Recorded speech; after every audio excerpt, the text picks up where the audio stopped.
The silver raven atop Nathaniel Corvus's cane clicked rhythmically against the frost-dusted flagstones, a solitary metallic heartbeat in the unnatural stillness of Westminster Abbey. Outside, London was a blurred smudge of gaslight and swirling white, the city's festive Christmas Eve spirit muffled by a blizzard that seemed to fall upward from the very cobblestones. But inside the great north door, the air didn't just feel cold. It felt ancient, heavy with a pressurized silence that made the detective's ears ache. Corvus paused, his breath hitching in a chest that still carried the jagged reminders of an Afghan saber, and reached into his waistcoat for a silk handkerchief. He began to polish his spectacles with a frantic, obsessive precision, his eyes darting toward the nave, where the light of 1,000 flickering candles refused to dance. They stood as rigid as golden needles, their flames vertical and unmoving, casting long, frozen shadows that looked like ink spilled across the sanctuary. This story is created by a young creator from USA whose dream is to reach 1,000 subscribers. If you enjoy these tales, subscribing helps more than you know, and he thanks you for it. These are mysteries that challenge your mind and reward attention. Corvus stepped further into the cavernous gloom, the smell of cedarwood and stale tobacco from his heavy wool coat trailing behind him like a weary ghost. He had spent 20 years in the darker corners of the Met, pulling truths out of the gutter and staring down the kind of madness that made lesser men seek the bottom of a gin bottle. But he had never seen a tableau like this. 56 people sat in the pews, men in fine broadcloth, women in Sunday silks, and children with their mittens still clutched in their laps. They were all tilted backward at the same impossible angle, their chins pointed toward the vaulted ceiling, their mouths slightly agape. From a distance they looked like a choir caught in the middle of a celestial high note. Up close, the reality was a physical blow to the senses. He approached a man in the third row, a prosperous-looking fellow with a gold watch chain draped across a velvet vest. Corvus reached out, his gloved fingers hovering an inch from the man's cheek. No warmth radiated from the skin. There was no rhythmic rise and fall of the chest, no misting of the air from his nostrils, yet the man was not a corpse. The skin wasn't the grey of the morgue. It was flushed, a vibrant, terrifying pink, as if the blood were surging at a furious pace just beneath the surface. Most unsettling were the eyes. They were wide, the pupils dilated until they were nothing but bottomless black wells, and they were gleaming. Not with the dull film of death, but with a terrifying, hyper-focused consciousness. They weren't looking at the ceiling. They were looking through it, seeing something that Corvus, grounded in the logic of the material world, could not even begin to fathom. A raspy, grinding sound drifted from the shadows of the choir stalls, the noise of dry parchment being crumpled. Corvus pivoted, his cane raised defensively, his heart hammering a frantic rhythm against his ribs. Out of the darkness emerged a woman whose very presence seemed to absorb the light around her. Sister Elspeth Vane moved with a predatory grace that belied her years, her lay clerk's habit rustling like dead leaves. Her eyes were the color of bruised plums, sunken deep into a face mapped with lines of sorrow and secrets. As she spoke, her geographic tongue flicked across her lips, a mottled pattern of red and white that made Corvus's stomach turn. "They are not gone, Inspector," she whispered, her voice a low vibration that seemed to come from the floorboards rather than her throat. "They are merely elsewhere. The debt has come due, and the Abbey has begun to collect." Corvus adjusted his spectacles, the glass catching the stagnant light. "Collect? My dear woman, I am a man of the law and the ledger. If there is a poisoning, a gas leak, or some elaborate theatrical prank being played on the Church of England, I will find the source. But do not speak to me of debts and metaphysical absences. I see 56 citizens of London who require a physician, not a mystic." Elspeth smiled, a slow, joyless baring of yellowed teeth. She reached into the folds of her habit and pulled out a small, leather-bound charm, a sin-eater's token stitched with human hair. She dangled it over the frozen man in the velvet vest. The charm didn't swing. It stayed perfectly still, as if the gravity in this small patch of the Abbey had simply ceased to function. "Look at the snow, Inspector," she commanded, gesturing toward the open great north door. Corvus turned. The blizzard was howling outside, white flakes swirling into the entryway. But as soon as the snow crossed the threshold into the nave, it stopped. It didn't fall to the floor. It hung in the air, thousands of white specks suspended in a crystalline grid, perfectly aligned with the rigid postures of the congregants. It was as if a giant hand had pressed a finger against the pulse of the world and held it there. The clockwork of the universe had skipped a tooth, and Corvus was standing in the gap. He felt a sudden, sharp prickle of cold static dance across the nape of his neck. His memory, usually a fortress of facts and dates, suddenly felt porous. For a fleeting second, he couldn't remember the face of his own mother, replaced instead by a flickering image of a monk in a tattered black cowl, standing in a field of burning ash. He shook his head violently, the silver raven on his cane trembling. He needed a witness. He needed someone whose mind was as sharp and brittle as his own. "Where is Thorn?" Corvus demanded, his voice echoing too loudly in the pressurized space. The archivist. He was the one who sent the frantic telegram. Sister Elspeth pointed a gnarled finger toward the floor, toward the heavy iron ring of a trapdoor hidden beneath a decorative rug near the altar. "He is in the roots, Inspector, searching for the ledger that explains why the air smells of 1348. He believes the lost cloister has opened its mouth." Corvus moved toward the trapdoor, his limp more pronounced as the cold began to seep into his old injuries. Every step felt like wading through thick syrup. The congregants remained in their rapturous, terrifying prayer, their gleaming eyes tracking a movement that wasn't there. He reached the iron ring and pulled. The heavy oak door groaned, releasing a plume of air that didn't smell like the abbey. It smelled of damp earth, rotted tallow, and the metallic tang of old blood. It was the smell of a mass grave that had been sealed while the inhabitants were still screaming. Below, a ladder descended into a darkness so absolute it seemed to have a physical weight. From the depths, he heard a rhythmic sound. 1, 2, 3, 4, 5. A man's voice, high-pitched and frantic, counting his fingers over and over again. Bartholomew Thorn was down there, lost in the foundations of a history London had spent centuries trying to bury. Corvus looked back at the 56 frozen souls. He noticed something he had missed before. Each of them was holding their hands in a slightly different gesture of prayer. One woman had her fingers interlaced, a man had his palms flat together, a child had her thumbs crossed. When viewed from the height of the pulpit, he realized with a jolt of horror that their bodies weren't just randomly positioned. They were arranged in a pattern, a sequence, a counter-incantation written in human flesh. He placed his foot on the first rung of the ladder, his silver-headed cane hooked over his arm. As he began to descend into the subterranean lost cloister, the great north door of the abbey slammed shut, with a force that shook the very foundations of the building. The candles in the nave finally went out, not by a breeze, but as if they had been pinched by unseen fingers. In the final fraction of light, Corvus saw the man in the third row. The man's wide, gleaming eyes shifted. They moved away from the ceiling and slid slowly down, fixing directly on Corvus with a look of pleading, absolute agony. And then the man's mouth, frozen for hours, began to twitch, his lips forming a single silent word that Corvus could read even in the dying light. Run.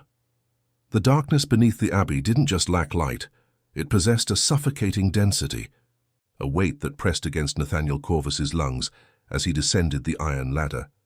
Each rung was a frozen bar of iron that seemed to leach the warmth directly from his marrow. His silver-headed cane, hooked precariously over his forearm, knocked rhythmically against the metal, clack, clack, clack, a lonely artificial heartbeat in the cavernous silence of the lost cloister.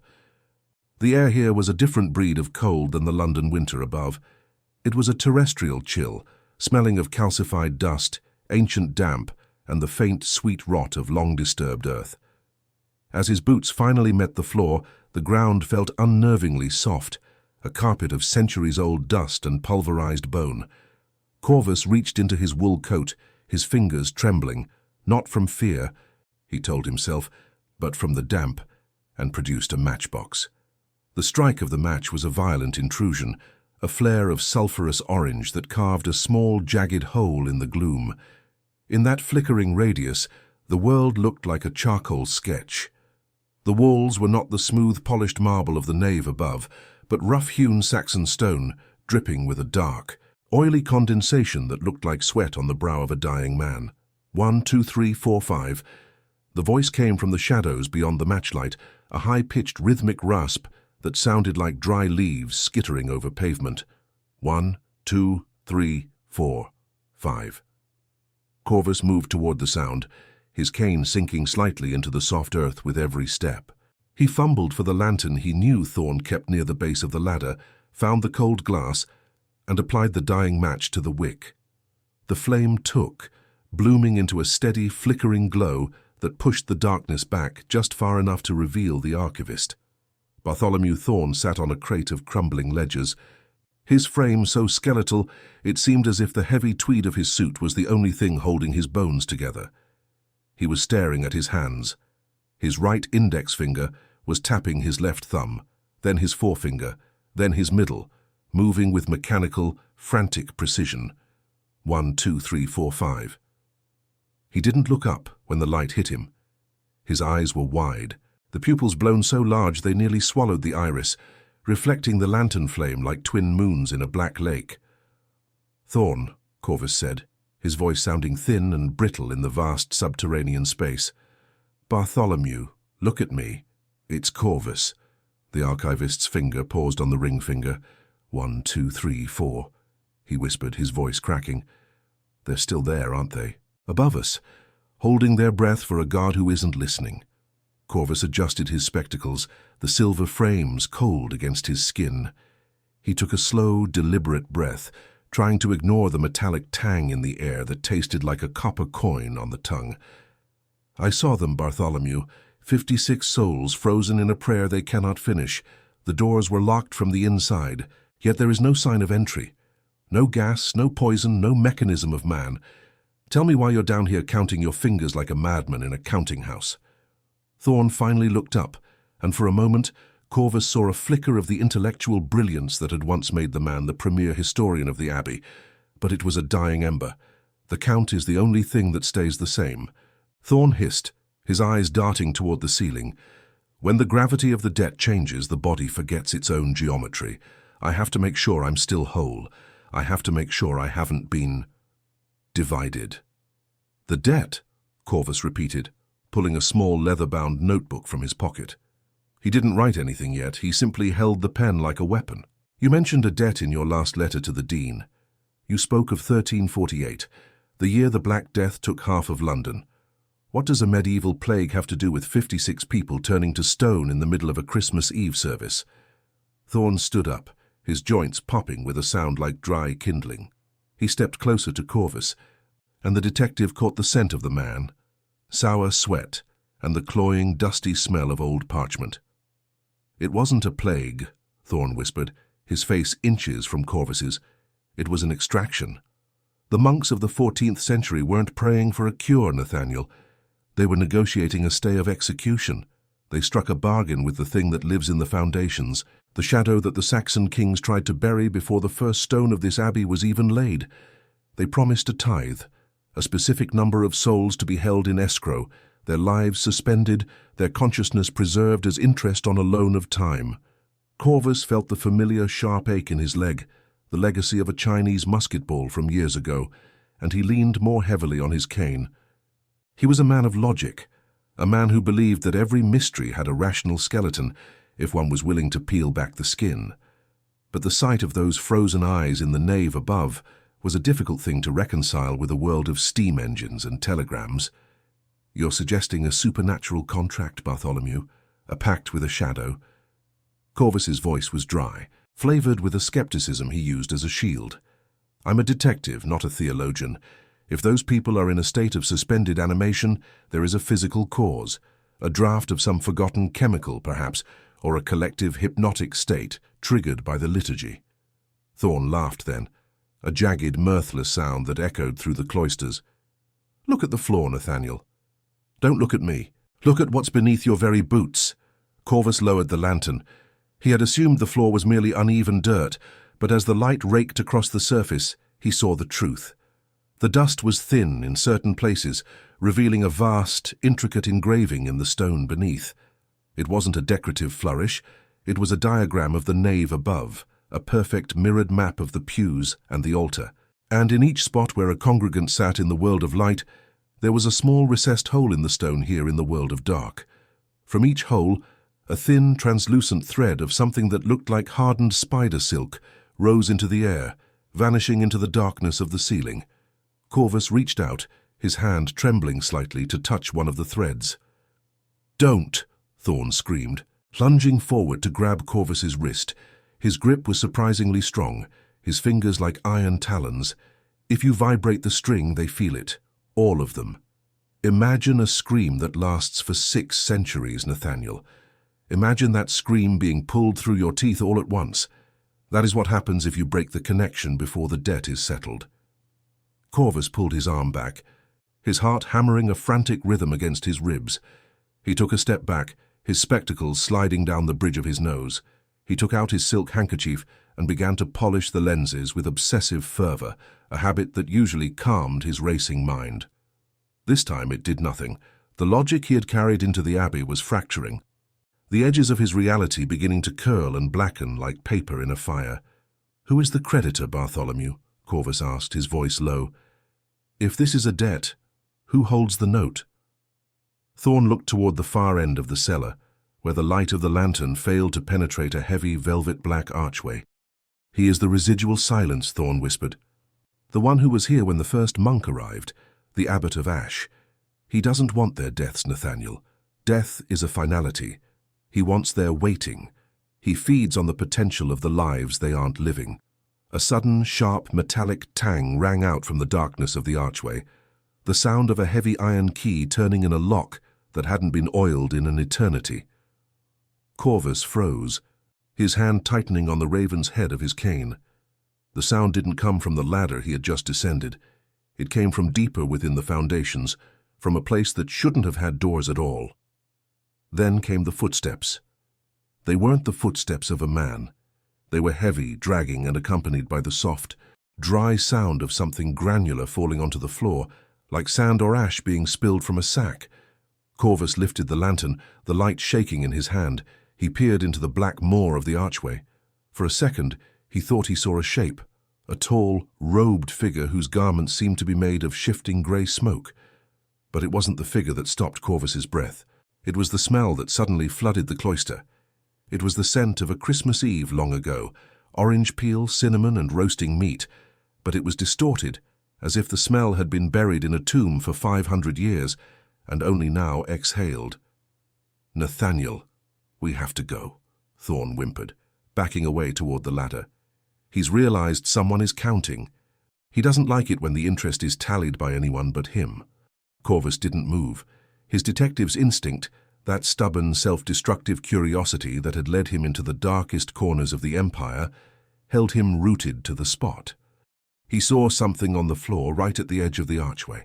It was a small wooden toy, a hand-carved soldier, painted in the bright red of the Queen's Guards.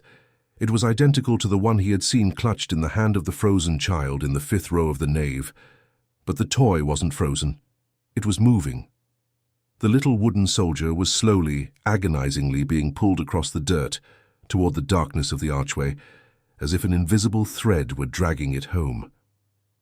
Corvus took a step forward, the light of his lantern falling upon a hand that reached out from the darkness to retrieve the toy. It wasn't a hand of flesh.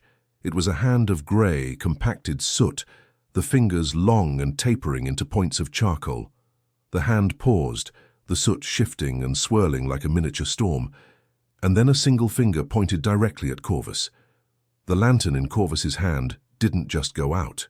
The glass shattered, the shards tinkling onto the stone like falling diamonds. In the absolute crushing blackness that followed, Corvus heard a whisper that didn't come from Thorn. It was a voice that sounded like the grinding of tectonic plates, a language that felt like it was being carved directly into the surface of his brain. "The count is incomplete," the voice rasped. "We are still short by 1. Corvus felt a cold, dry hand wrap around his ankle, the grip as heavy as a lead weight, pulling him toward the archway. He swung his cane blindly into the dark, but it hit nothing but air. From above, through the thick stone of the ceiling, he heard a sound that chilled him more than the grip on his leg. The 56 congregants, who had been silent for hours, began to draw a single collective, agonizingly slow breath. The silver head of the raven cane bit into the charcoal wrist with a jarring, bone-deep vibration. Corvus didn't just swing. He drove the metal home with the desperate, panicked strength of a man who had seen men disassembled in the mud of the Orient. There was no resistance of bone or tendon. Instead, the cane passed through the grey limb as if striking a pillar of tightly packed winter fog. The soot hand didn't bleed. It simply unspooled, the grey matter swirling into a localized cyclone of ash that smelled of centuries-old funeral pyres. Corvus felt the crushing weight on his ankle vanish, replaced by a lingering, numbing frost that seeped through his trouser leg and into his very marrow. He scrambled backward, his boots sliding on the slick, damp earth of the cloister floor, until his spine collided with the rough-hewn Saxon masonry of a foundation pillar. Thorn was still there, a mere silhouette against the flickering, dying embers of what little light remained. The archivist's fingers were a blur of motion, clicking against one another in a frantic, rhythmic tally. 1, 2, 3, 4, 5.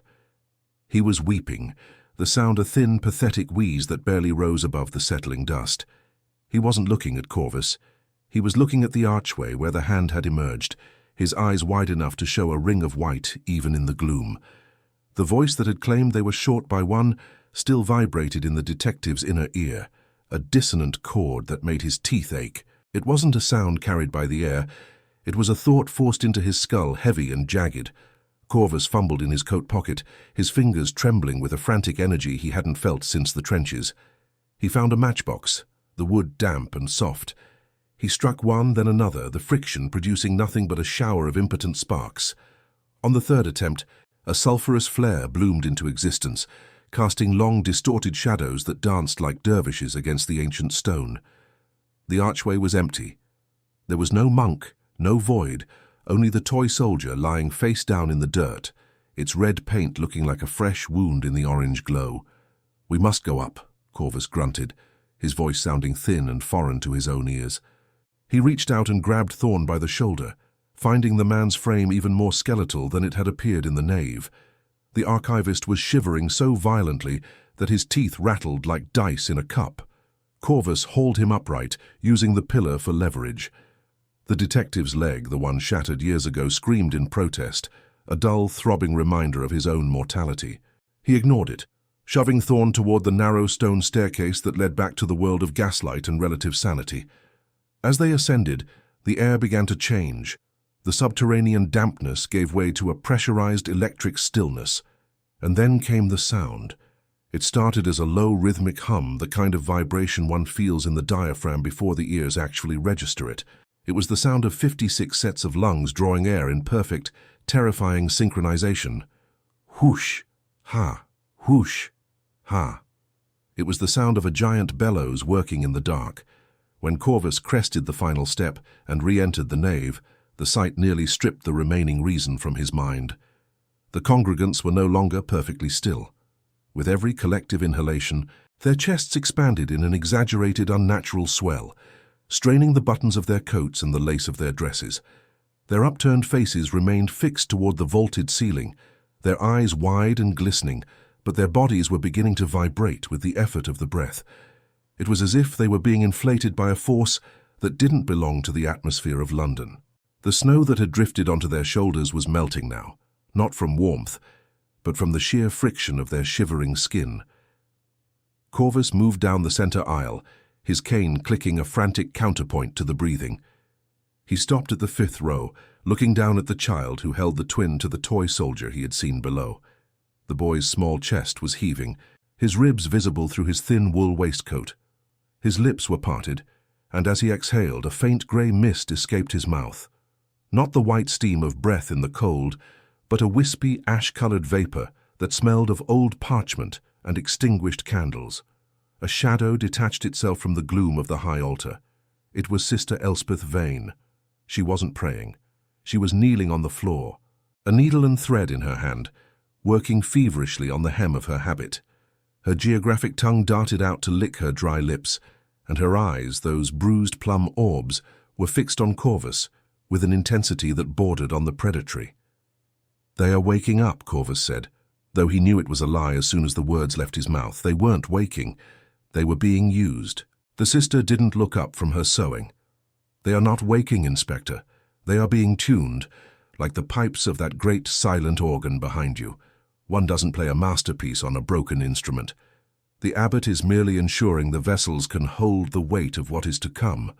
She pulled a stitch tight, and Corvus saw the flash of something metallic sewn into the fabric, a small, leaden charm in the shape of a mouth sewn shut, a sin-eater's ward. Corvus leaned heavily on his cane, his eyes darting between the breathing statues and the lay clock. "You mentioned a debt.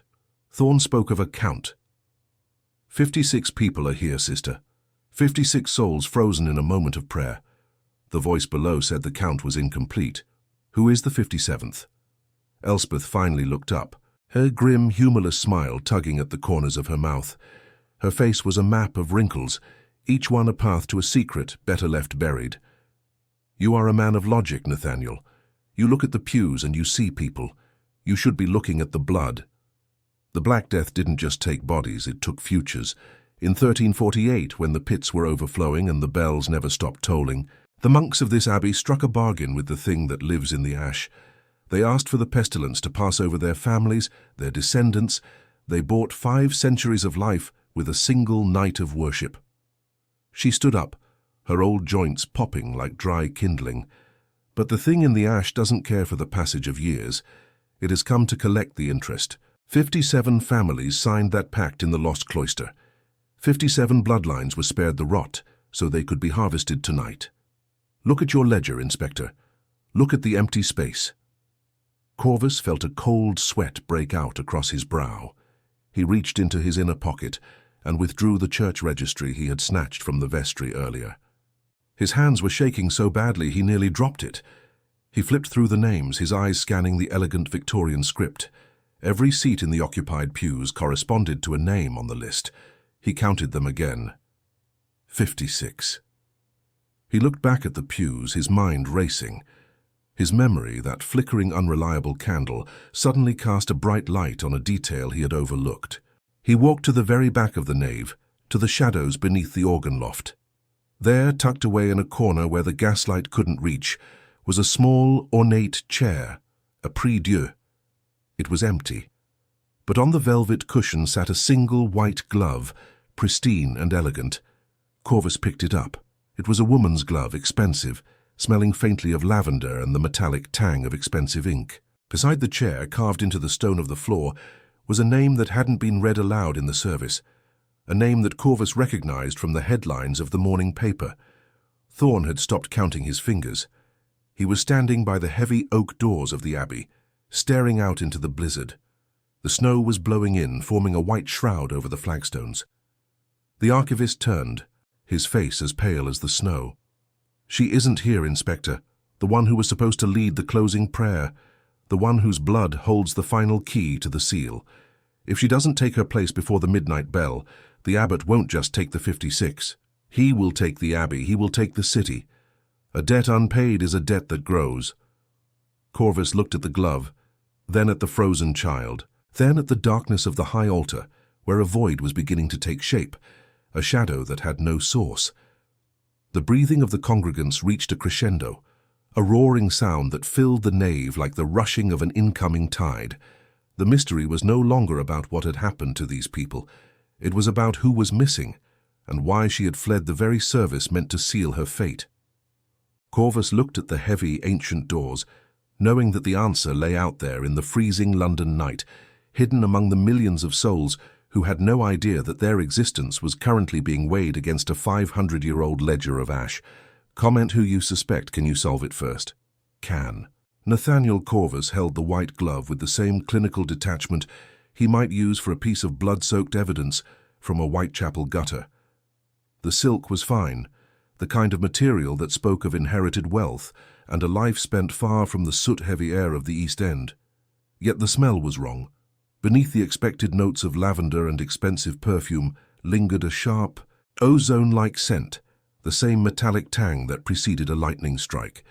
He turned the glove over in his calloused palm, his thumb brushing against a small, dark smudge on the index finger. It wasn't blood. It was ink, a deep archival black that didn't smudge, the kind Bartholomew Thorne used to record the Abbey's most ancient ledgers.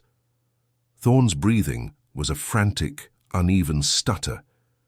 He had reached the number 9 in his finger-counting ritual and seemed paralyzed, unable to find the 10th digit to complete the set. His eyes remained fixed on the empty prie-dieu, his thin frame trembling so violently that the keys hanging from his belt chimed like funeral bells. He murmured that she was the only one who could have balanced the scales.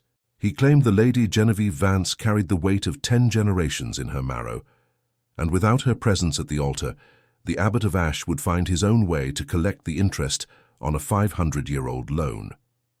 Corvus adjusted his spectacles, the silk cloth moving in a slow, rhythmic circle. He looked at the name carved into the floor near the empty chair. Vance. It was a name that resonated with the cold authority of the British Empire, but here, in the dim, flickering gaslight of the Abbey, it felt like a curse. He remembered a file he had seen in the basement of Scotland Yard, a sealed report regarding the Vance family's strange penchant for disappearing every 50 years, only for a new heir to emerge from some obscure corner of the continent with a fortune that never seemed to diminish. Sister Elspeth approached him, her gait heavy and uneven. She reached into the folds of her habit and pulled out a small leather pouch. With a practiced motion, she withdrew a piece of dried blackened bread, a sin-eater's charm. She didn't offer it to Corvus. Instead, she held it toward the frozen mass of congregants. Her geographic tongue flicked over her lips, the strange map-like patterns on its surface appearing to shift under the amber glow of the lamps. She told him that the debt isn't paid in prayer, Inspector. She explained that the Abbot of Ash doesn't want their souls. He wants their silence. He wants the world to forget what happened in 1348. Back when the monks of this holy place didn't just pray for the plague to end, they invited something else in to eat the sickness. Corvus leaned heavily on his silver raven's head cane, the weight of the Abbey's stone roof feeling as though it were pressing directly onto his shoulders. He looked back at the 56 bodies. Their rapture was beginning to sour. The expressions of bliss he had first observed were curdling into something more recognizable as agony. A thin, crystalline layer of frost was beginning to form on the eyelashes of the young boy in the front row. The child wasn't breathing, yet the air around him shimmered with a heat that shouldn't exist in a frozen cathedral. Thorne finally found his 10th finger, gripping it so hard the knuckle turned a ghastly white. He pointed a shaking hand toward the west door. "She fled before the Sanctus," he whispered, his voice cracking like dry parchment. "She saw the shadow behind the altar before any of us did. She knew that the abbot wasn't coming to bless the line, he was coming to harvest it. She took the carriage toward the river, toward the old tannery district where the fog never lifts. If you don't bring her back before the clock strikes 12, the seals beneath the cloisters will burst, and what comes out won't be a man of God." The detective felt a familiar, dull ache in his leg, the ghost of the wound he'd received in the war. It always throbbed when the world stopped making sense. He looked at Elspeth, whose eyes were fixed on the shadows pooling in the corners of the nave. The shadows seemed to be moving independently of the light, stretching and contracting like the lungs of a giant subterranean beast. He asked her what the Lady Vance was supposed to do. Elspeth's response was a low, gravelly rasp. "She was supposed to bleed, Inspector, just a drop of the 10-generation blood to satisfy the stone, but she chose her life over the city's soul." Without another word, Corvus turned away from the frozen tableau. The sound of his cane hitting the flagstones echoed through the vast, empty space, a solitary heartbeat against the oppressive silence. He moved toward the great oak doors, the cold air from the blizzard outside rushing in to meet him like a physical blow. The snow was no longer just falling. It was swirling in violent, rhythmic patterns, as if it were being exhaled by the building itself. As he stepped out into the night, the transition from the ancient, incense-choked air of the Abbey to the gritty reality of London was jarring. The gas lamps along Sanctuary were sputtering, their flames struggling against the freezing wind. The streets were deserted, save for the white shroud of snow that had already claimed the cobblestones. Corvus pulled his coat tighter, the scent of cedar wood on his collar offering a small, fleeting comfort. He looked down at the snow and saw something that made him stop. There were tracks, Not the chaotic footprints of a crowd, but the clear, deep ruts of a single carriage that had departed in a desperate hurry. And beside the ruts, scattered like black seeds on a white sheet, were drops of that same archival ink he had seen on the glove. It wasn't a trail of blood, but a trail of record. Each drop seemed to burn a small hole into the snow, smoking slightly, as if the liquid itself were boiling. Corvus began to walk, his cane sinking deep into the drifts. He wasn't just following a carriage, he was following the collapse of a 500-year-old secret. The wind howled through the Gothic arches behind him, a sound that shifted from a moan into something that sounded suspiciously like a chant in a dead language. He reached the edge of the Abbey grounds, where the shadows of the nearby tenements loomed like jagged teeth against the grey sky. In the distance, the skeletal silhouette of a carriage was visible, overturned and half buried in a drift near the Victoria Street junction. One of the wheels was still spinning, a slow, mournful rotation that creaked with every turn. There was no horse in the traces, and the driver's seat was empty, save for a thick layer of frost. Corvus approached the wreckage, his hand sliding instinctively toward the heavy iron key he kept in his pocket, a tool from his days as a lockbreaker before the war. He reached the carriage door and pulled it open. The interior was lined with velvet, now shredded as if by claws. On the floor sat a small wooden box, its lid thrown wide. Inside was nothing but a pile of grey ash, still warm to the touch. He reached in and sifted through the dust. His fingers brushed against something hard. He pulled out a heavy iron signet ring, the Vance family crest visible even in the dim light. But as he held it, the metal began to vibrate.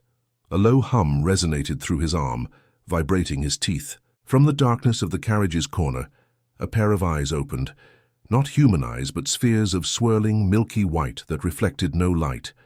A voice, sounding like 1,000 dead leaves skittering across a tomb, filled the small space. It didn't speak in English. It spoke in a series of rhythmic clicks and hisses that Corvus understood perfectly, despite never having heard the tongue. It told him that the debt had moved. The lady was no longer the currency.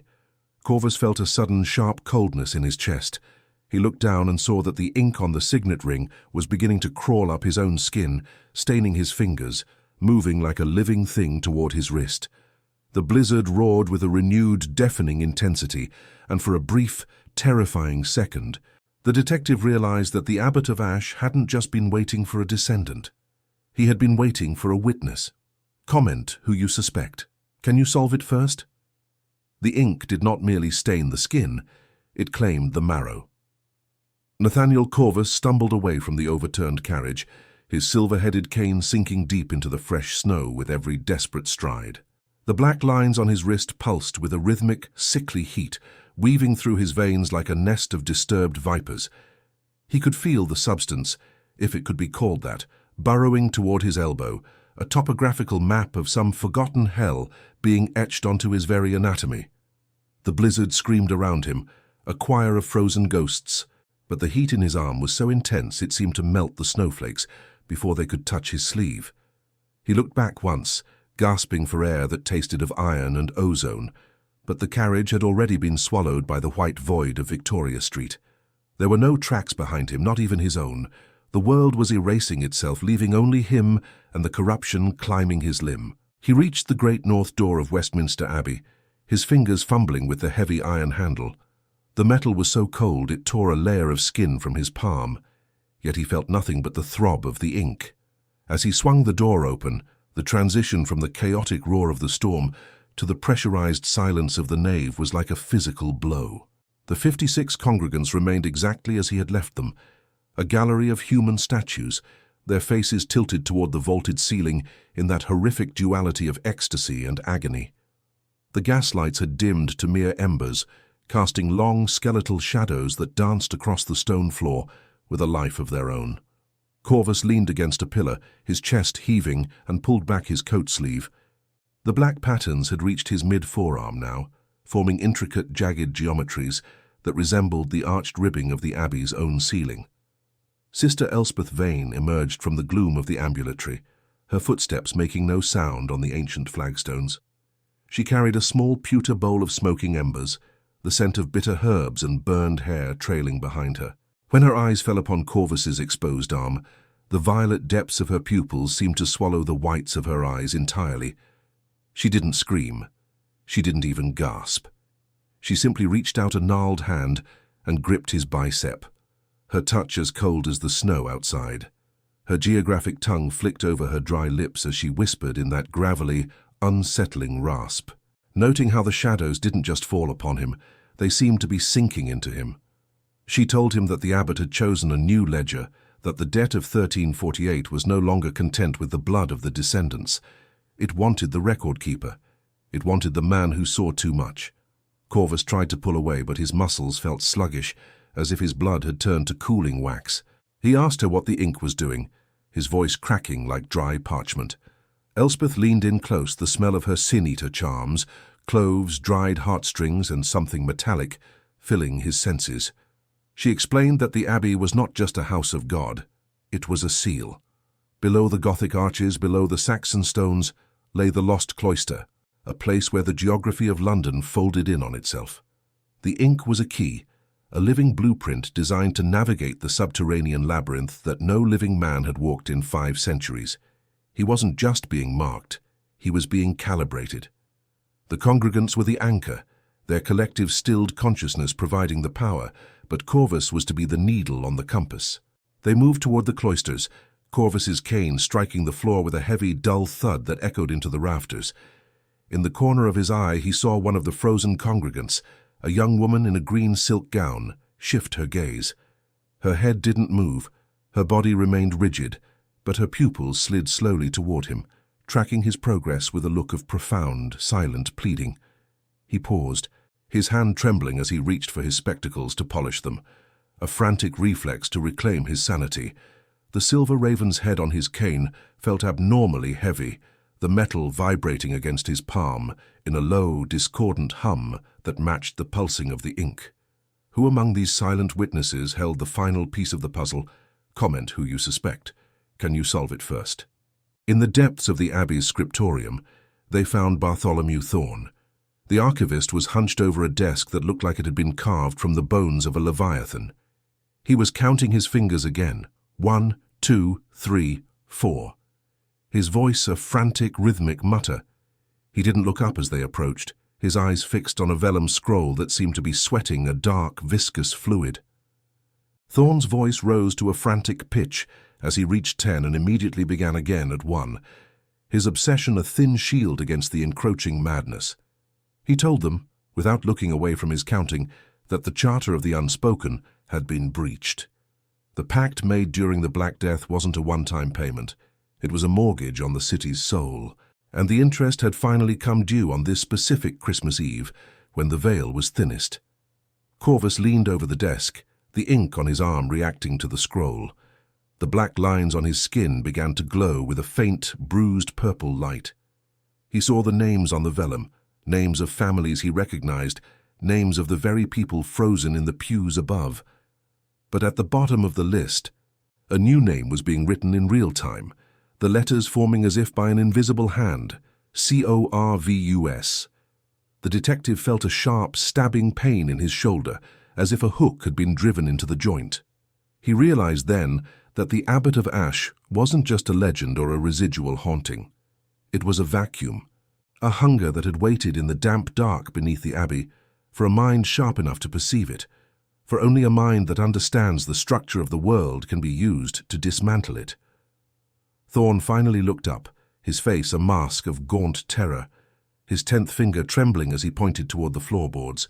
He whispered that the abbot was rising through the lost cloister, and that the 56 souls above were being used as filters, their purity being stripped away to nourish the void. The rapture on their faces wasn't spiritual, it was the sensation of their very essence being siphoned out through their upturned eyes. Corvus felt a wave of nausea. He looked at his hand. The ink had reached his palm now, turning his fingernails a dull, bruised black. He could hear it now. A sound beneath the wind, a slow, wet grinding of stone on stone coming from deep beneath the abbey's foundations. Sister Elspeth gripped his shoulder, her violet eyes flashing in the dying gaslight. She told him there was only one way to break the circuit. He had to descend. He had to take the ink to the source, to the heart of the lost cloister, where the abbot waited in his throne of ash.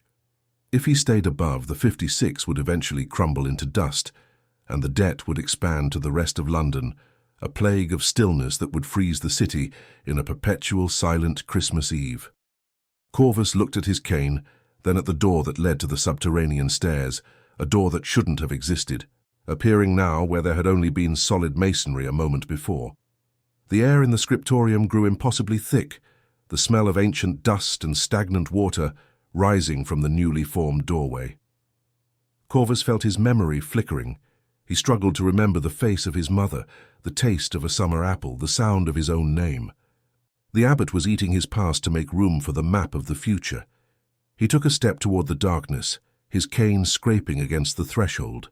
The ink on his arm flared with a sudden, agonizing heat, and for a fleeting second, the shadows in the room coalesced into the shape of a towering, faceless monk, a void in the shape of a man that stood 10 feet tall. The figure didn't move, but the temperature in the room dropped until Corvus's breath came out as a thick grey cloud. The abbot was not coming for him. The abbot was waiting for him to come home. With a final, lingering look at the terrified archivist, Corvus stepped into the maw of the stairs, the darkness swallowing him whole as the door behind him vanished back into the stone. The descent felt less like walking downstairs and more like being swallowed by a throat of cold, calcified stone. Each step Nathaniel Corvus took resonated with a wet, heavy thud that seemed to vibrate through the silver raven's head of his cane and directly into his marrow. The air here was stripped of the abbey's frankincense and the city's coal smoke, replaced by a scent so ancient it felt predatory, the smell of wet earth, crushed beetles, and the sour metallic tang of stagnant time. His boots crunched on what he initially hoped was gravel, but the flickering light of his guttering match revealed a carpet of small hollowed-out bird skulls and shards of grey flint. The darkness was thick, a physical weight that pressed against his chest, making every breath a deliberate, laboured struggle. He looked down at his right arm, the limb that should have been his anchor to the rational world. The black ink was no longer just a stain. It had become a pulsing, topographical map of a London he didn't recognize. The lines moved with a slow peristaltic rhythm, weaving around his wrist and disappearing beneath the cuff of his wool coat. Whenever the ink shifted, a memory vanished. He tried to recall the name of his first partner at Scotland Yard, but all he found was a blank, white space in his mind, a void where a face and a voice should have been. The abbot was not merely demanding a debt, he was stripping Corvus down to a blank slate, a clean parchment on which to write a new, darker history. Corvus leaned his weight into the cane, the silver beak digging into the meat of his palm as he navigated a turn in the passage. The walls were weeping. Thick, viscous condensation trailed down the Saxon masonry in patterns that looked suspiciously like cursive script. He stopped, holding his last match close to the stone. The writing wasn't in English, nor was it the Latin he had expected from a medieval monastery. It was a jagged, primitive language of symbols that seemed to squirm when he looked at them directly. He realized with a jolt of nausea that the walls weren't just stone, they were reinforced with the compressed remains of those who had failed to pay their debts in centuries past. Rib cages served as lintels. Femurs were stacked like cordwood to support the weight of the massive nave above. A sound drifted from the end of the corridor, a low, rhythmic chanting that lacked any melodic quality. It was a repetitive, guttural drone that sounded like a swarm of bees trapped in a lead casket. Corvus moved toward it, his heart hammering a frantic rhythm against his ribs. He turned a final corner and found himself standing on a narrow stone ledge overlooking a subterranean chamber that defied the laws of Victorian engineering. The space was vast, a cathedral of shadows carved into the very bedrock of London. In the center of the room stood a pillar of solid ash, rising hundreds of feet to meet the foundations of the abbey above. Around this pillar, 56 stone effigies were arranged in the exact same postures of prayer as the congregants in the pews upstairs. The ink on Corvus's arm flared with a sudden blinding heat. He gasped, dropping his cane as he clutched at his forearm. The black lines were now leaping from his skin, manifesting as thin ethereal threads that connected him to the pillar of ash. He wasn't just an observer. He was a component. A figure detached itself from the gloom near the base of the pillar. It moved with a jerky, unnatural grace, its robes trailing behind it like tattered smoke. It was the Abbot of Ash, or rather, the vacuum where a man should have been. The void of his face turned toward Corvus, and though there were no eyes, the detective felt a piercing, analytical gaze stripping away his remaining secrets. "You are early, Inspector," the Abbot's voice echoed, not through the air, but inside the fluid of Corvus's inner ear. "The debt is not yet fully calculated, but you bring the ledger with you." Corvus struggled to find his voice, his throat feeling as though it were filled with dry sand. "I didn't come to pay," he managed to rasp, his hand fumbling on the ground for his cane. "I came to break the contract. The Abbey is a place of sanctuary, not a slaughterhouse." The Abbot moved closer, the temperature dropping so sharply that Corvus's eyelids began to frost over. "Sanctuary is merely a pause in the harvest," the entity replied. "Your 56 sheep are not dying, they are being preserved. Their ancestors promised their devotion, their stillness, and their breath. I am merely the collector. Look at your arm, Nathaniel. You are becoming the bridge. Without you, the stillness remains locked in the Abbey. With you, it can walk the streets. It can cover the world in a silent, holy frost where no sin can be committed because no limb can move." Corvus finally closed his fingers around the silver raven's head and pulled himself to his feet. He looked at the effigies around the pillar. Each one bore a striking resemblance to the frozen people upstairs. One had the sharp nose of the elderly Duchess. Another had the soft, rounded chin of the young choirboy. They weren't just statues, they were the anchors. He realized that if he could tip just one of these stone figures, the circuit might break. But as he stepped toward the nearest effigy, the ink on his arm tightened, pulling him toward the pillar like a tether. His legs felt heavy, as if the marrow were being replaced by lead. He looked at his hand and saw that the blackness had reached his fingertips. He could no longer remember his own mother's face. The memory of her singing to him in a garden full of lavender was being replaced by the image of the pillar, the grey ash, and the eternal cold. He tried to scream, but the sound was caught in his throat, muffled by the rising tide of stillness. The Abbot was now standing directly in front of him, the void of his hood inches from Corvus's face. The entity reached out a hand made of swirling soot and touched the detective's chest. "Give me your name," the Abbot whispered. "It is the final coin required to open the gate." Corvus felt the name, Nathaniel, teetering on the edge of the abyss. He knew that once he surrendered it, he would become just another frozen figure in the dark, a silent witness to the end of the world. He gripped his cane with both hands, using every ounce of his remaining will to resist the mental pull. He thought of the 56 souls upstairs, of the snow falling on their unmoving shoulders, and the terror trapped in their gleaming eyes. He wasn't just fighting for his own identity. He was the only thing standing between London and a winter that would never end. The silver raven on his cane suddenly began to glow with a faint blue light, reacting to the ancient, malevolent energy of the room. The metal grew hot, searing his palms. Corvus realized that the cane, a relic he had carried since the war, was more than a walking stick. It was an instrument of order in a realm of chaos. He swung the silver head with a desperate, primal grunt, aiming not at the Abbot, but at the stone effigy of the Duchess. The impact was deafening, a crack of thunder that shook the very foundations of Westminster. A hairline fracture appeared on the statue's neck, and for a brief second, the ink on Corvus's arm retreated. The Abbot let out a sound that wasn't a cry but the screech of shifting tectonic plates. The pillar of ash shuddered, and a fine dust began to rain down from the ceiling. "You cannot break what was written in blood," the entity hissed, its form flickering like a dying candle. "The debt is ancient. The debt is absolute." Corvus didn't answer. He struck the statue again, the silver raven's head sparking against the enchanted stone. He could feel the connection between the subterranean chamber and the nave above vibrating like a taut wire. Upstairs, he knew, the frozen congregants must be shivering. As the statue of the Duchess finally toppled, shattering into 1,000 grey fragments, a wave of force threw Corvus backward against the cold masonry. The ink on his arm erupted in a kaleidoscope of agonizing colors before settling into a dull, throbbing ache. The Abbot vanished, retreating into the heart of the ash pillar, but the victory felt hollow. The chamber began to groan, the weight of the Abbey above shifting as the foundations were compromised. Corvus scrambled to his feet, his breath coming in ragged gasps. He had broken one link, but 55 remained, and the darkness was already beginning to coalesce again, stronger and hungrier than before. If this story has gripped you, hit the like button. It helps reach more people who would love this. He turned back toward the stairs, the darkness snapping at his heels, as the lost cloister began to reclaim its secrets, leaving him with the terrifying realization that the abbot had not been defeated, merely insulted, and the true price of his interference was yet to be paid.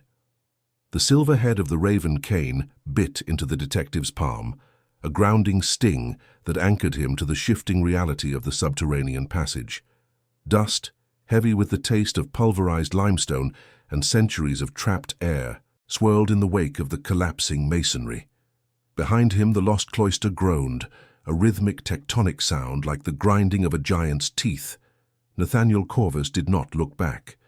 He forced his shattered leg forward, the rhythmic tap-scrape of his gait echoing against the narrowing walls as he ascended the spiral stairs leading back toward the nave. His lungs burned, the cold air of the upper abbey clashing with the humid, stale breath of the foundations. He could still feel the ink on his arm, the phantom stain left by the Abbot of Ash, pulsing with a heat that felt like a slow-burning ember pressed against his muscle. It was a brand, a reminder that the medieval void he had just encountered was not a ghost to be exorcised by reason, but a debt waiting to be collected. Emerging into the vast hollow belly of the abbey, Corvus found the silence changed. It was no longer the heavy, expectant quiet of a tomb. It was the pressurized hush of a storm about to break. The 56 congregants remained in their pews, their bodies still locked in that grotesque posture of suspended adoration, but the atmosphere had curdled. The gaslights, struggling against the draft of the encroaching blizzard, cast long, spindly shadows that danced across the stone floor like skeletal fingers. Corvus wiped his spectacles with a trembling silk handkerchief, his eyes darting toward the faces of the frozen. He noticed a detail he had missed in the initial shock of his arrival. Their eyes, though glassy and unblinking, were no longer fixed on the vaulted ceiling. They had shifted. Slightly, almost imperceptibly, 56 pairs of pupils had tracked his movement from the hidden staircase toward the center of the aisle. Sister Elspeth Vane stood near the base of the great lectern, her habit a dark blot against the pale stone. Her hands were busy, fingers dancing inside the lining of her sleeves, where she kept her collection of sin-eater charms. She looked up as Corvus approached, her plum-colored eyes clouded with a mixture of exhaustion and a primal, superstitious terror. She didn't ask what happened below. The dust on his coat and the raw, bleeding scrape on his cheek told the story for him. The archivist, Bartholomew Thorne, was nearby, huddled over a pile of vellum ledgers he had dragged from the scriptorium. He was counting his fingers again, his lips moving in a silent, frantic rhythm. 1, 2, 3, 4, 5. He reached 10, paused, and started over. As if the very presence of his own body was a fact, he had to verify every 30 seconds. "The abbey is breathing, Inspector," Elspeth said, her voice a low, gravelly rasp that seemed to vibrate in the back of Corvus's skull. "Can you hear it? It isn't the wind, it's the stone. It's remembering the year the plague took the breath from the city." She reached into her sleeve and pulled out a small, gnarled piece of dried root wrapped in a scrap of red silk, a charm meant to ward off the hungry dead. Corvus ignored the charm, focusing instead on Thorne. The archivist looked up, his face so thin it appeared translucent under the flickering gaslight. He pointed a trembling finger at the ledger spread across his knees. "The names, Inspector," Thorne whispered, his voice cracking like dry parchment. "I cross-referenced the registry from the 1348 tithes with the parish records of the congregants currently sitting in these pews. It isn't just that they are descendants. It's a mathematical symmetry. For every soul the abbot claimed to have saved from the Black Death, a direct blood successor sits here tonight. It's a ledger of interest. 5 centuries of compounded debt, and the abbot has come to foreclose on the principal." Corvus leaned heavily on his cane, the silver raven's head cold beneath his grip. He looked at the congregants, a young woman in a green velvet coat, her gloved hands clasped in prayer, an elderly man with a silver pocket watch chain draped across his waistcoat, a child, no more than 7, whose face was a mask of pure crystalline shock. "If the statue I broke was the anchor, then these people are the weights," Corvus said, his voice sounding thin in the vastness of the nave. "The abbot isn't just holding them. He's using them to bridge the gap between 1348 and tonight. He's turning the abbey into a funnel." He turned to Elspeth, his mind racing through the fragments of his own failing memory. He remembered a case from his youth, a ritual in the East End involving the redirection of spiritual energy through physical geometry. He looked at the pews again, seeing them not as seats, but as points on a map. The way they were seated, the gaps between them, the specific angles of their upturned heads, it wasn't random. "Look at the arrangement, Elspeth. They aren't praying to God, they are being positioned as a counterweight to the counter-incantation. The abbot didn't just freeze them, he choreographed them. If we move even one of them, the balance shifts. The whole structure might come down." As if in response to his words, a low groan emanated from the organ loft. It wasn't music, but the sound of air being forced through pipes that had been silent for hours. A single discordant note hummed through the floorboards, a vibration that Corvus felt in the marrow of his bones. The snow, drifting in through the still-open great west door, began to behave erratically. Instead of settling on the floor, the flakes swirled upward, coalescing into grey, ash-like ribbons that wound around the pillars. Thorn stood up, his ledger falling to the floor, forgotten. He was staring at the child in the third row. The child's mouth was beginning to open. Slowly, with agonizing deliberation. The boy's jaw dropped, stretching the skin of his cheeks until it looked like it might tear. A faint grey vapour began to seep from between his teeth. It smelled of sulphur and old, wet wool. Corvus moved toward the boy, his detective's instinct fighting against the paralyzing dread that threatened to seize his limbs. He reached out a hand, intending to pulse the boy's neck for a sign of life, but Elspeth's hand clamped onto his wrist with surprising strength. "Do not touch him, Inspector," she warned, her eyes wide. "He is a vessel now. If you break the seal before the counter-rite is ready, you'll just be giving the abbot a new mouth to speak through." Corvus pulled his arm back, his heart hammering a frantic rhythm against his ribs. He looked at the silver raven on his cane, the light reflecting off its polished beak. His memory flickered, a flash of a different church, a different night, a face he had forgotten. He shook his head, clearing the fog. He couldn't afford to lose himself now, not when the abbey was turning into a digestive tract for an entity that didn't understand the concept of mercy. The blizzard outside roared, a gust of wind slamming the great west doors shut, with a finality that made the stained glass rattle in its leaden frames. The candles on the altar, which had burned steady despite the drafts, suddenly flared into high, brilliant violet flames before snapping out simultaneously. In the sudden, oppressive darkness, the only light came from the faint, phosphorescent glow of the grey vapour leaking from the congregants' mouths. 56 trails of ash mist rose into the air, weaving together above the central aisle. Thorn began to whimper, a high, thin sound that was quickly swallowed by the rising hum of the organ pipes. The vibration was so intense now that the silver raven's head on Corvus's cane began to sing, a high-pitched metallic whine. The detective felt a sudden sharp pressure in his ears, and the ink on his arm flared with a blinding white heat.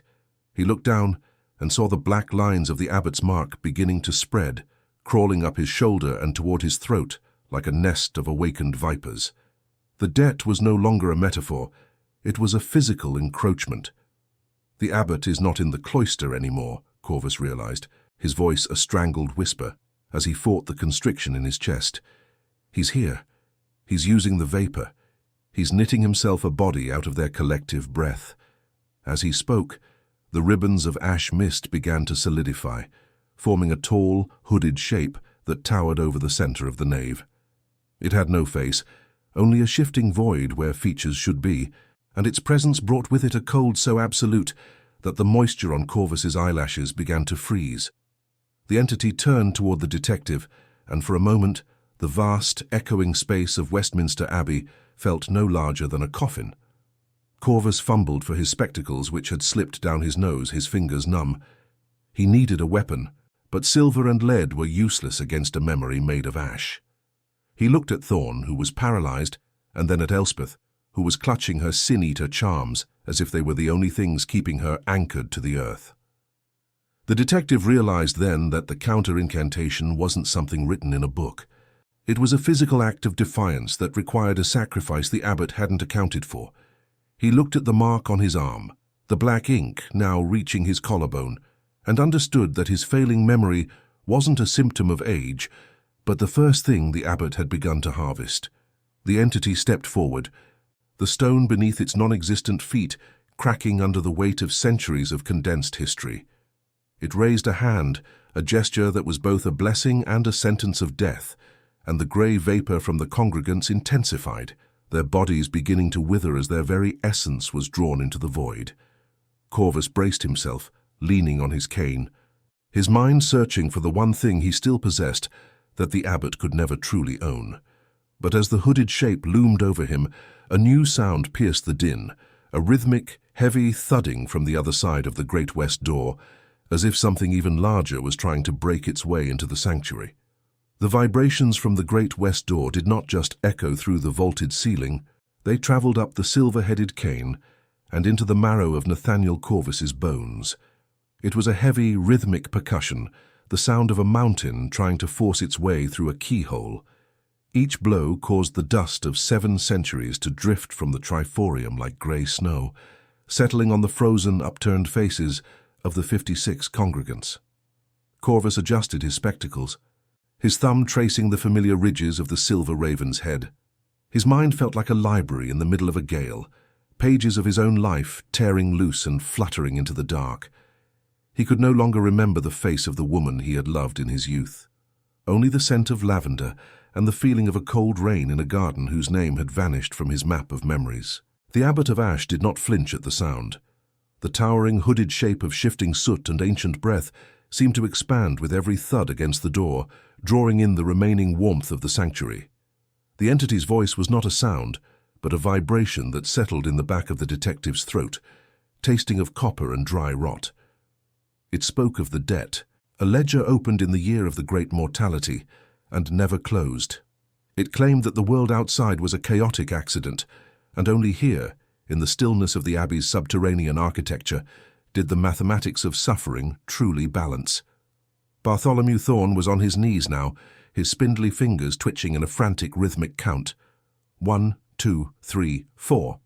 He looked at Corvus, his eyes darting toward the heavy, iron-bound ledger he had been clutching to his chest since the bells struck 9. The archivist's voice was a frantic, dry wheeze, explaining that the names were not random. He had been tracking them for decades, watching the bloodlines branch out like a fungus through the streets of London.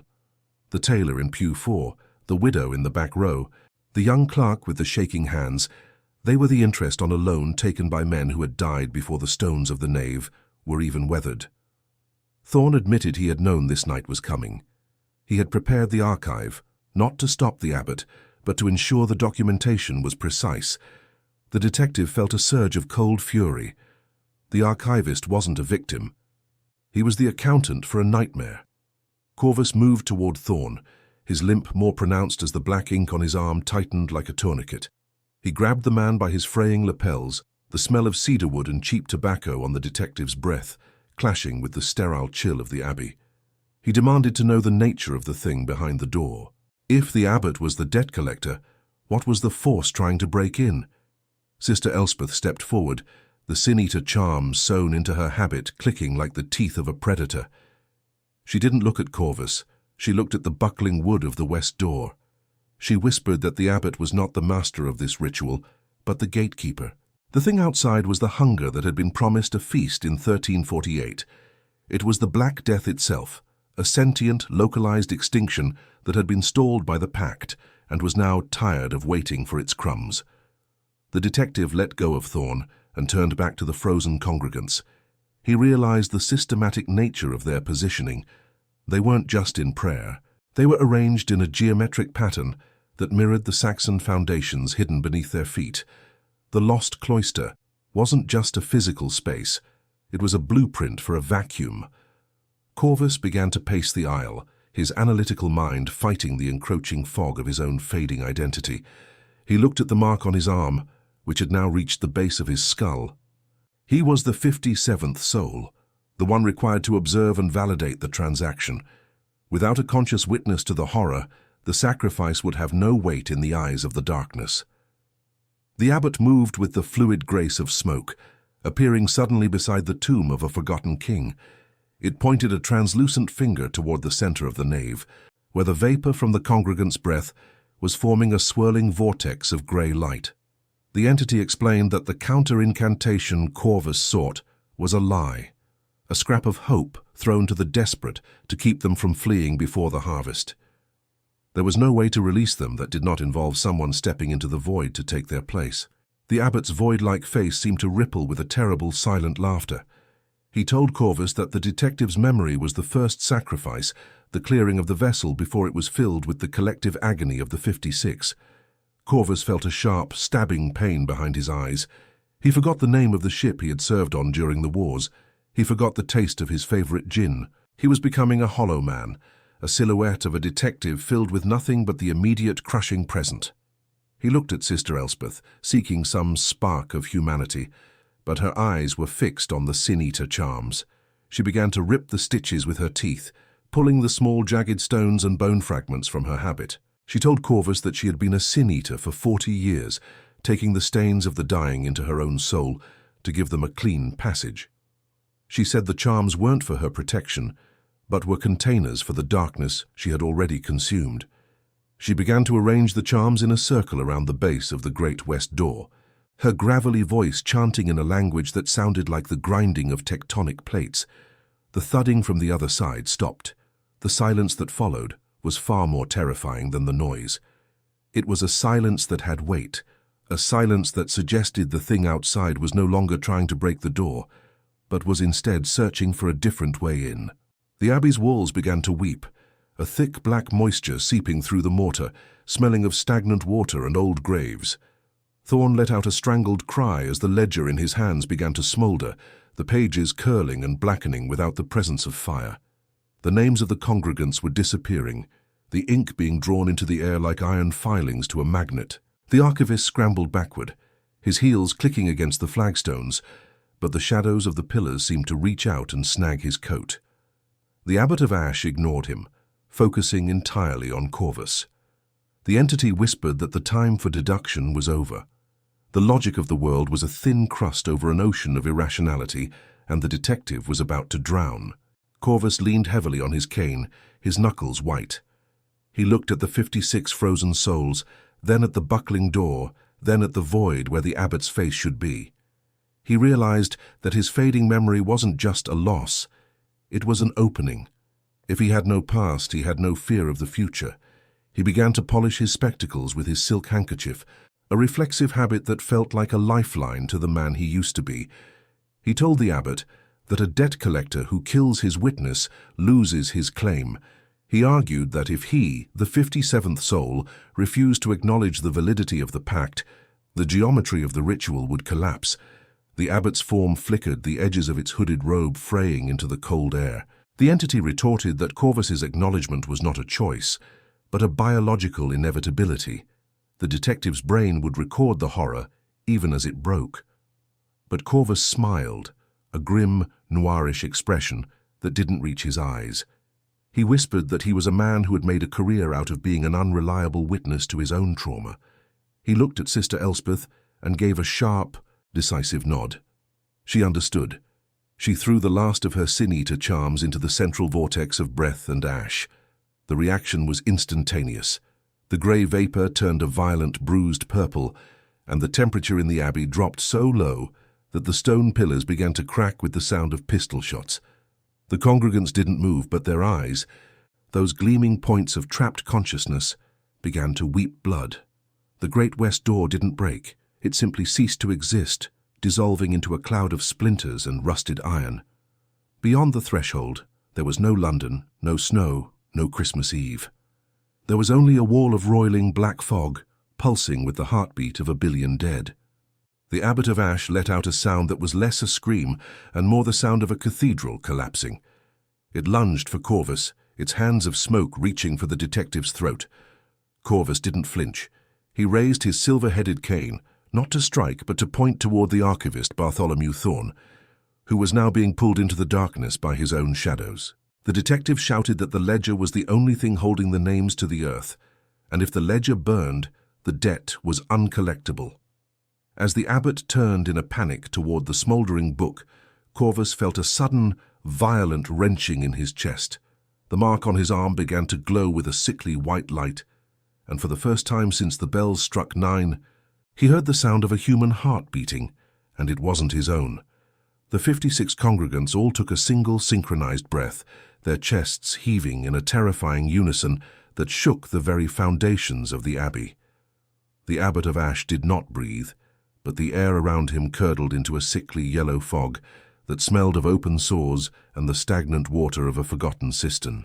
As the entity lunged, its form flickered like a dying candle, shifting between the silhouette of a man and a hollowed-out husk of soot. Nathaniel Corvus planted his feet, the silver raven's head on his cane, biting into his palm. He felt the familiar, grinding ache in his hip, the legacy of the Opium Wars, flaring up as if the bone itself were trying to retreat from the presence of the void. The abbot's fingers, which were nothing more than elongated wisps of charcoal, brushed against the lapel of Corvus's wool coat. Where they touched, the fabric did not tear. It simply withered, turning to grey flakes that drifted to the flagstones. Corvus didn't retreat. He leaned into the cold, his spectacles fogging from the sudden violent shift in pressure. He told the abbot that a debt is only as good as the record that proves it, and in London, even the ghosts have to answer to the law of evidence. His voice was a rasp, tight and dry, carrying the authority of a man who had spent decades staring into the darkest gutters of the East End. Behind him, Bartholomew Thorne was a shivering wreck of a man, his spindly fingers digging into the leather binding of the ancient ledger. The archivist's eyes were rolled back, showing only the whites as he chanted the names of the dead under his breath, a rhythmic counting that seemed to be the only thing keeping his physical body from dissolving into the subterranean gloom. Sister Elspeth moved with a grace that defied her years, her heavy habit snapping in the unnatural wind. She didn't use a crucifix or holy water. She reached into the hidden pockets of her robes and withdrew the last of her sin-eater charms, bitter herbs wrapped in the hair of the desperate and the damned. She threw them into the center of the abbot's form. There was no explosion, only a muffled, wet thud, like a spade hitting soft clay. The purple vapor around the entity began to boil, turning a bruised, necrotic black. The abbot let out a sound that felt like it was being scraped directly onto the surface of Corvus's brain, a discordant harmony of 1,000 voices, all begging for a drop of water. The 56 congregants in the nave above were no longer silent. Though they remained locked in their pews, their chests were now heaving with a rhythmic, mechanical intensity. Corvus could hear the collective friction of their lungs, a sound like a great bellows working in the dark. The blood weeping from their eyes began to pool on the floor, tracing the lines of the Saxon foundations, filling the grooves of the ancient stone with a dark, shimmering liquid that pulsed in time with the abbot's shrieks. Corvus realized then that the abbey wasn't just a building. It was a vast stone machine, and the congregants were the fuel being refined for a journey that no living soul was meant to take. He pivoted toward Thorne, his cane sweeping through the freezing air to strike the ledger out of the archivist's hands. The book hit the floor near the edge of the smouldering pit, where the sin-eater charms were still reacting with the abbot's essence. Corvus shouted for Thorne to let it go, to let the names return to the dust where they belonged.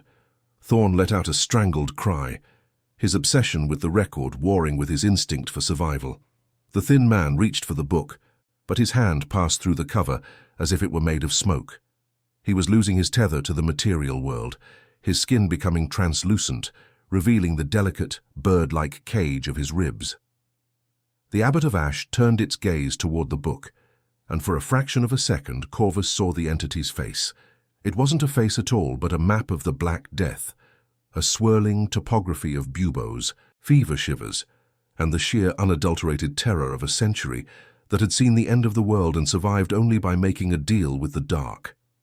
The entity reached for the ledger, its desire for the souls of the descendants manifesting as a physical pull that began to drag the heavy book toward the vortex. Corvus didn't hesitate. He reached into his vest and pulled out a small, silver matchbox.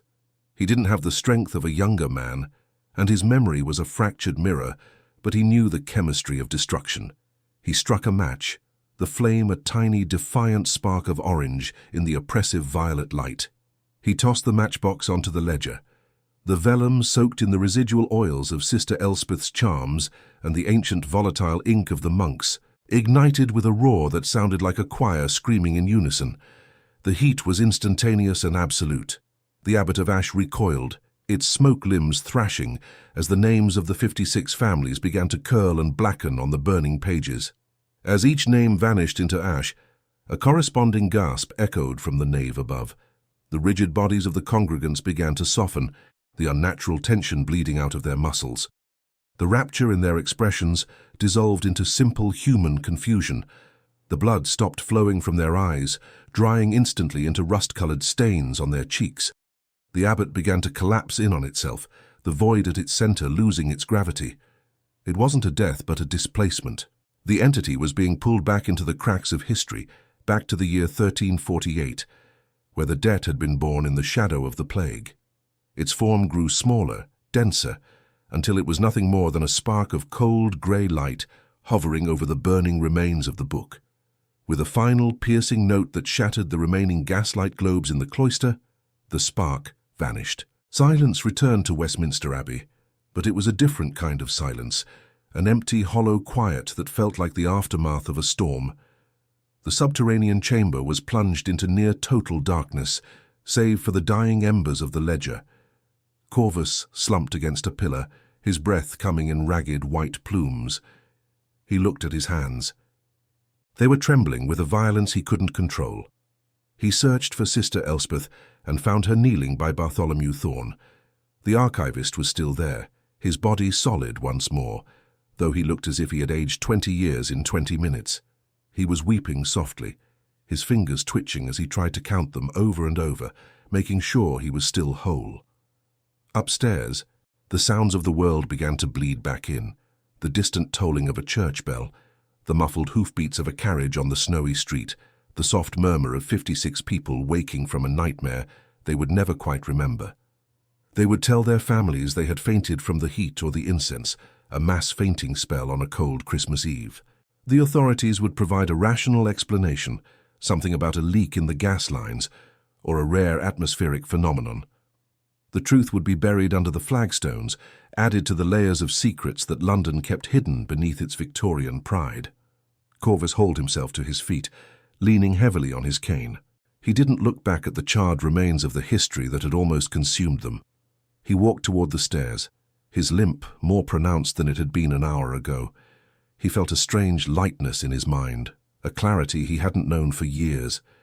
The fear of his fading memory was gone, replaced by a grim acceptance. Some things were better off forgotten, some debts were meant to stay unpaid. As he emerged into the nave, he saw the congregants being helped to their feet by the Abbey's bewildered staff. They looked like ghosts returning to their lives, blinking in the dim light of the restored gas lamps. None of them looked at Corvus. He was a shadow among shadows, a man who dealt in the currency of the forgotten. He made his way to the great west door, which stood intact once more, the snow drifting peacefully through the opening. He stepped out into the London night. The blizzard had passed, leaving the city draped in a pristine, deceptive white. The air was sharp and clean, carrying the scent of coal smoke and the promise of a morning that would pretend the previous night had never happened. Corvus adjusted his hat, pulling the brim low to shield his eyes from the glare of the street lamps. He had no illusions about justice or order. He had simply held the line for one more night. He began the long walk back to his rooms, his cane clicking rhythmically against the frozen pavement. The sound was steady, a heartbeat in the silence of the city. He thought of the names in the ledger, the lives that had been balanced on the edge of a void, and he felt a small, cold spark of satisfaction. The record was gone. The debt was cancelled. And for a detective in a city built on secrets, that was as close to a Christmas miracle as he was ever likely to get. Subscribe for more cases that test your deduction skills.